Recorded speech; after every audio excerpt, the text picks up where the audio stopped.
Anies Baswedan akhirnya berkomentar terkait peluangnya untuk maju dalam pemilihan Gubernur DKI Jakarta. Hal ini terjadi saat Capres nomor urut 1 itu Santer dilaporkan akan kembali memperebutkan kursi orang nomor 1 Jakarta. Selain Anies Baswedan, saat ini beberapa nama juga terus diisukan akan maju dalam Pilgub DKI Jakarta Oktober mendatang. Mereka adalah Ridwan Kamil, Rahayu Saraswati Joyo Hadikusumo, Ahmed Zaki, dan Ahmad Sahroni. Sementara itu Anies mengaku saat ini fokus untuk menuntaskan perhitungan suara pemilihan presiden atau Pilpres 2024. Anies menegaskan pihaknya tidak usah tengok kanan kiri lantaran masih fokus menuntaskan perjuangan dalam Pilpres yang merupakan amanah jutaan orang.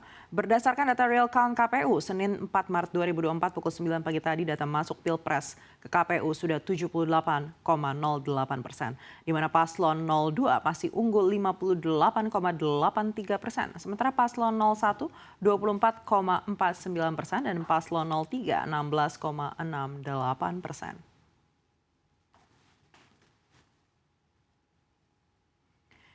Baik, kita akan beralih ke hot news yang kedua, yaitu terkait dengan calon wakil presiden nomor 03 Mahfud MD yang akhirnya buka suara perihal dugaan kecurangan pemilu yang berlangsung pada 14 Februari 2024 kemarin. Mahfud memastikan tim hukumnya akan melayangkan gugatan kecurangan pemilu ke Mahkamah Konstitusi 3 hari setelah KPU mengumumkan paslon yang meraih suara terbanyak pada Pilpres 2024.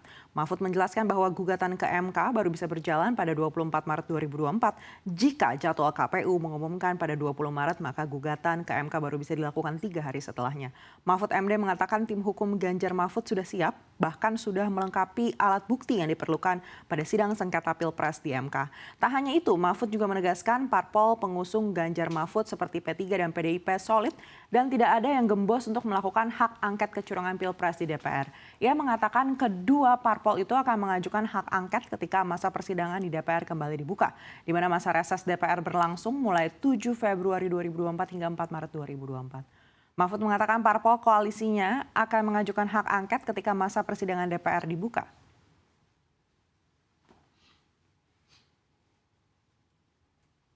Kita beralih ke informasi populer dari mancanegara.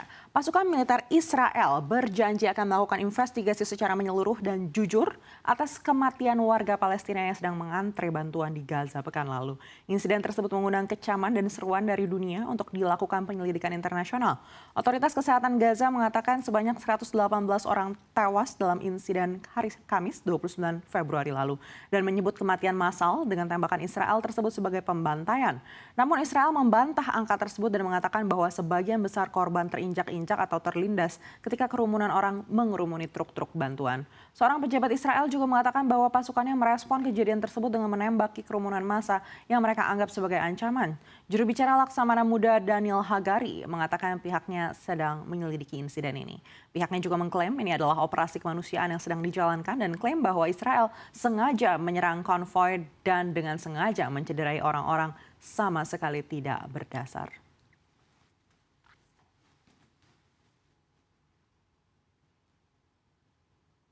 Informasi berikutnya masih terkait tragedi kemanusiaan di Gaza. Presiden Amerika Serikat Joe Biden berencana mengirim makanan dan kebutuhan lainnya melalui airdrop militer atau pengiriman udara ke Gaza, Palestina. Rencana ini dilakukan setelah ramai serangan warga Palestina yang tengah mengantre bantuan justru ditembak secara brutal oleh tentara Israel. Biden mengatakan pengiriman bantuan dari udara ini dilakukan dalam beberapa hari mendatang meski tidak memberikan detail lebih lanjut.